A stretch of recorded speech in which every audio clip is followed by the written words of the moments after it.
குரு பெயர்ச்சி பலன்கள் சிம்ம ராசிக்கு.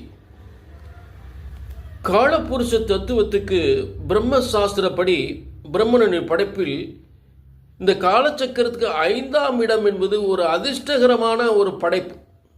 பிரம்மனின் படைப்பில் ஒரு 5ஆம் இட ராசி என்பது, காலச்சக்கரத்துக்கு 5ஆம் இட ராசி என்பது ஒரு பிரமிக்கத்தக்க ஒரு அதிர்ஷ்டகரமான ராசி. இது பெரும்பான்மையானவர்கள் உலகத்தில் மிக பேரும் புகழ் அந்தஸ்தோடு தலைமை பொறுப்போடு இருப்பார்கள். அப்படிப்பட்ட சிம்மராசிக்காரர்களுக்கு இன்று 12ஆம் இடத்தில் குரு பயிற்சி அடைந்திருக்கிறார்.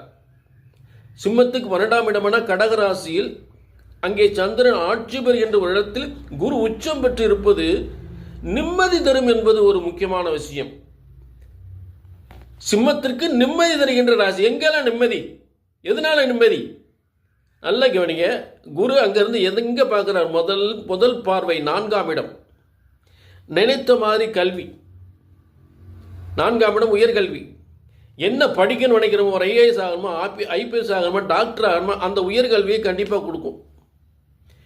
அடுத்து வீடு வண்டி வாகனங்கள், நல்ல வீடு வாங்கக்கூடிய யோகம், வாகனங்கள் வாங்கக்கூடிய யோகம் கண்டிப்பாக கிடைக்கும். அடுத்து சுகஸ்தானம். அதுக்கு பேர் சுகஸ்தானம் என்றால் என்ன? அதாவது சுகாதாரமாக உடல் ஆரோக்கியமாக இருக்கக்கூடிய ஒரு இடம், நிம்மதி தருகின்ற ஒரு இடம்.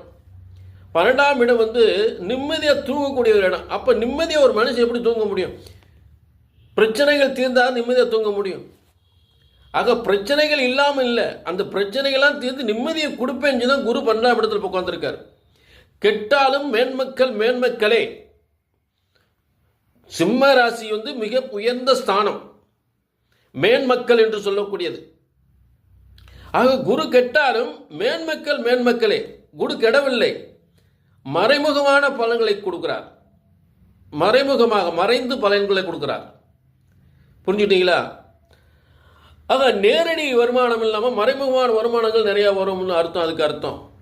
அடுத்ததாக குரு பார்க்கக்கூடிய 6ஆம் இடம், கடன் நோய் வம்பு வழக்கு. 6ஆம் இடம் என்று சொல்லக்கூடிய மகர ராசியை பார்க்கிறார். கடன் நோய் வம்பு வழக்கு, எதிரியை வெல்வது. நோய், உடலில் ஏற்பட்ட நோய் புறம் அடிய தீராத நோய் கூட தீர்ந்துடும். கடன் நோய் வம்பு வழக்கு இதெல்லாம் தீர்ந்துடும். அடுத்து என்ன? 8ஆம் இடம், திடீர் அதிர்ஷ்டம். 8ஆம் இடத்தை பார்க்கிறாரு. இங்கே மீனராசி 8ஆம் இடத்தை 9ஆம் பார்வையாக பார்க்குற, பாக்கியமாக பார்க்குறாரு. அப்போ திடீர் அதிர்ஷ்டம், திடீர் பதவி, இழந்ததை மீட்பது. ப்ரமோட் ஆனவங்க திரும்ப ப்ரமோட் ஆகுது, நல்ல ப்ரமோஷன் நல்லா கிடைக்கும், பதவி உயர்வு கிடைக்கும், திடீர்னு பண காசு கொட்டும்.